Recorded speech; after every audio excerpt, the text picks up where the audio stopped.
BMC मतलब देश की सबसे अमीर महानगर पालिका।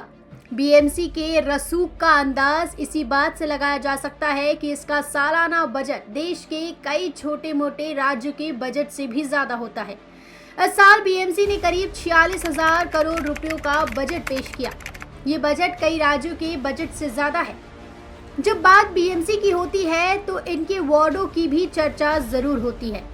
इस बार मेट्रो मुंबई आपको एक ऐसी हाई प्रोफाइल वार्ड में लिए चलता है जहां से सीएम उद्धव ठाकरे और उनके मिनिस्टर बेटे आदित्य ठाकरे खुद वोटर हैं। जी हां, हम बात कर रहे हैं बीएमसी के वार्ड नंबर 95 की। पहले ये वार्ड नंबर 93 के नाम से पहचाना जाता रहा, लेकिन बीएमसी में 9 नए वार्ड जुड़ने के बाद नंबर 93 अब 95 बन गया है। अब 6 महीनों में यहाँ महानगर पालिका चुनाव होने वाले हैं। कलानगर, खेरवाड़ी और गवर्नमेंट कॉलोनी इस वार्ड के कुछ प्रमुख हिस्से हैं।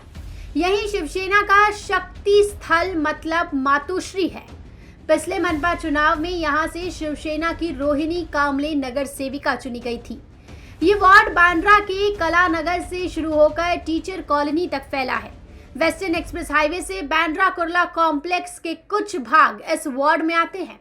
इस वार्ड की खूबी भी यही है, तो अब यही खूबी इस वार्ड की समस्या भी बन गई है, क्योंकि बांद्रा कुर्ला कॉम्प्लेक्स और हाईवे के बीच में होने की वजह से यहाँ अक्सर ट्रैफिक जाम रहता है। जगह जगह काम के सिलसिलों से खोदे गए गड्ढों की संख्या बहुत ज्यादा है। फिलहाल हम देख रहे जगह जगह पे बीएमसी चुनाव की हरकत चालू है। बीएमसी चुनाव होने वाले हैं, लेकिन इन चुनाव में मुद्दे क्या होंगे, समस्या होगी। तो आज हम आ चुके हैं वार्ड नंबर 95। जी हाँ, ये नया वार्ड है, नया 95 नंबर वार्ड है। देखिए, देखने के लिए तो ये कला नगर है। देखने के लिए यहाँ पे आप देख सकते हैं तो बाला साहब ठाकरे का घर आता है। देखने के लिए यहाँ पे बांद्रा कुर्ला कॉम्प्लेक्स जैसा बड़ा हब आएगा, लेकिन इनकी भी कुछ समस्या है, तो बातें करेंगे सीधा। सर, आपका नाम बताइए और देखिए 95 में क्या समस्या है जो आप बताना चाहेंगे। मेरा नाम है सुहास पाटिल। इधर पहला ये वार्ड था 93 नंबर, बीएमसी एच वार्ड में आता है ये, और ये अभी हो गया 95 नंबर। फिर इधर समस्या बोला कला नगर से तो टीचर्स कॉलोनी तक ये वार्ड है 95 वार्ड, और इसके अंदर स्लम हार्डली 25-30% स्लम एरिया है। बाकी सब बस्ती मीडियम क्लास वाले रहते थे। इधर समस्या, बड़ी समस्या ट्रैफिक की समस्या होती है। कारपोरेटर ऑफिस है बीकेसी में सब ऑफिस छूटने के बाद वो टाइम पे इतना ट्रैफिक अब कॉलोनी में जाम होता है कि बहुत हैरान होते हैं पब्लिक। सर, आपसे भी जानना चाहेंगे, आप भी यहीं के नागरिक हो। देखिए, बड़ा वार्ड दिखता है, कला नगर जैसा बड़ा वार्ड, जहाँ से पर्यावरण मंत्री भी हमारे हैं, और इसके अलावा भी बांद्रा कुर्ला कॉम्प्लेक्स जैसा एरिया हो, चेतना कॉलेज हो आपके बाजू में, न्यू इंग्लिश स्कूल हो, तो बहुत बड़ा ऊपर से दिखने वाला एरिया। क्या समस्या है और ट्रैफिक की समस्या वाकई इतनी बड़ी यहाँ की? जी, ट्रैफिक की समस्या यहाँ, क्योंकि ये बीकेसी जैसा एरिया है, बीकेसी की पूरी ट्रैफिक यहाँ से ईस्टर्न वे से जाती है, तो कंटिन्यू यहाँ हमारा सर्कल है।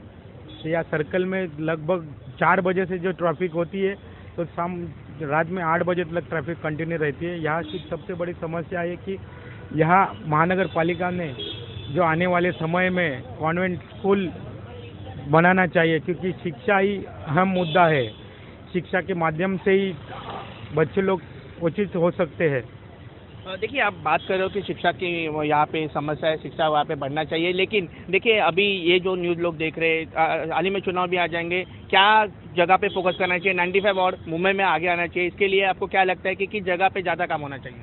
जी, यहाँ पे बांद्रा ईस्ट में 95 वार्ड में हमारे सम्मानीय संतोष दादा धोवाली जी का मतलब समस्या हल करने के लिए इनका प्रयत्न होता है। यहाँ उनका लगभग अच्छा काम होता है। उनके माध्यम से हम लोग चाहते हैं कि यहाँ पे जो रास्ते पे खड्डे हैं, जो बीएमसी के मार्फत जो काम कॉन्ट्रैक्टर लेते हैं तो वो खड्डे बुझाते नहीं, वो खड्डे वैसे ही रहते हैं, और खड्डे की वजह से पूरे बांद्रा ईस्ट में ट्रैफिक की समस्या सबसे बड़ी समस्या है, ये वो हल करना चाहते हैं हम लोग। इस वार्ड में बड़े पैमाने में मराठी वोटर है।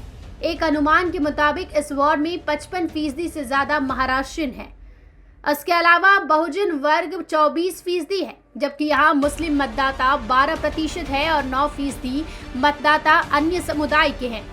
अगर यहाँ की प्रमुख समस्याओं की बात की जाए तो जगह जगह सड़कों पर खुदे गए गड्ढे यहाँ की अहम समस्या है।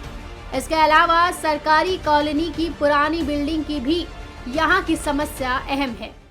और आने वाली जो महानगर पालिका का जो चुनाव है तो हमारे का ऑप्शन होंगे बहुजन मुक्ति पार्टी, और बहुजन मुक्ति पार्टी की ओर से महाराष्ट्र मुंबई के 236 जो महानगर पालिका के वार्ड है उसके अंदर हम हमारे कैंडिडेट उतारने वाले हैं।